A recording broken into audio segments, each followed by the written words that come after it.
বলুন তো, আমি আগে চা পছন্দ করতাম না। ইংরেজিতে এই বাক্যটিকে কিভাবে বলবো? ভিডিওটি পজ করুন আর ভাবুন। ভাবা হয়ে গেছে। চলুন বিষয়টাকে বোঝার চেষ্টা করি। মনে রাখতে হবে, অভ্যাস বোঝাতে সাধারণত ইউজ টু ব্যবহার করা হয়। তবে অনেকের ধারণা যে ইউজ টু শুধু পাস্ট হ্যাবিট অর্থাৎ অতীতের অভ্যাস বোঝাতে ব্যবহার করা হয়, কিন্তু বিষয়টা আসলে তেমনটা নয়। মনে রাখতে হবে, অতীত, বর্তমান বা ভবিষ্যৎ যে কোনো ধরনের অভ্যাস বোঝাতে ইউজ টু ব্যবহার করা যায়। আমাদের শুধু বাক্যের গঠন জানা থাকতে হবে। যেমন, কেউ কোনো কাজ আগে করতো কিন্তু এখন করে না, এই ধরনের অভ্যাস বোঝাতে বাক্যের গঠন হবে subject plus use to plus verb one plus others.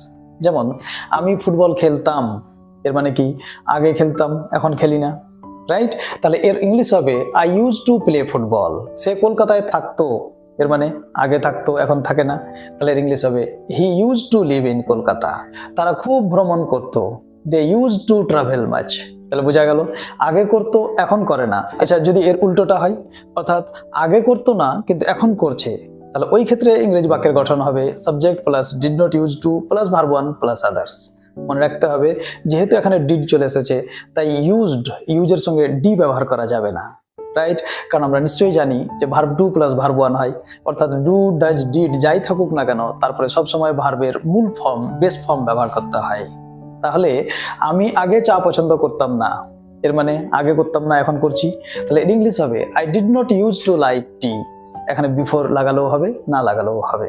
সে আগে টিভি দেখতো না, he did not use to watch TV. তারা ইংরেজিতে কথা বলতো না, এর মানে কি আগে বলতো না এখন বলছে। তাহলে they did not use to speak English. তাহলে আমরা কি জানতে পারলাম? আগে করতো কিন্তু এখন করে না, এই ধরনের অর্থ বোঝাতে বাক্যের গঠন হবে subject plus use to plus verb one plus others. আর আগে করতো না কিন্তু এখন করছে, এই ধরনের অর্থ বোঝাতে বাক্যের গঠন হবে subject plus did not use to plus verb one plus others. এছাড়াও ইউজ টুর আরো কয়েক রকম ব্যবহার আছে।